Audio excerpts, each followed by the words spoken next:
పాటించవలసి వస్తుంది. కొందరికి భక్తితోని అంటే అస్సాలేసేవి అన్నిటికాడవి తినొచ్చు. కొందరికి ఓపిక ఉండదు, అన్నిటికాడ పని బాటలోళ్ళు కావచ్చు, ఎవరన్నా అన్నిటికాడ తినవలసి వస్తుంది, కొందరికి పని చేయవలసి వస్తుంది. కాబట్టి కొందరు చుట్టాలలో పోవాల్సి వస్తుంది, వాళ్ళకి ఓపిక ఉండదు. అన్నిటికాడ తింటవి అస్సాలు వేసుకోవచ్చు, దానికి భయపడేది అవసరం లేదు. ఆ అస్సాలు వేసేటప్పుడు ఏమనాలంటే ఏకారాశి అంటే అన్నిటికాడ తింటా తల్లి అని అస్సాలు వేసుకోవచ్చు.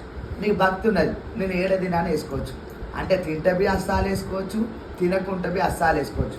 మన భక్తి శ్రద్ధతో ఎట్లా పూజ చేసినా అది అనేది మనకు ముక్తి ఫలం అనేది జరుగుతుంది. అస్సాలు వేసి కొందరు భయపడతారు, నువ్వు ఏకు అందరికీ అన్నిటికాడ తింటావని.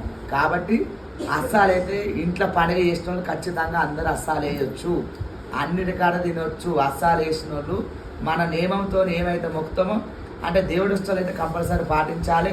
ఏడ తినొద్దు. ఇంట్లో ఎవరన్నా ఒక్కళ్ళు పెద్దవాళ్ళు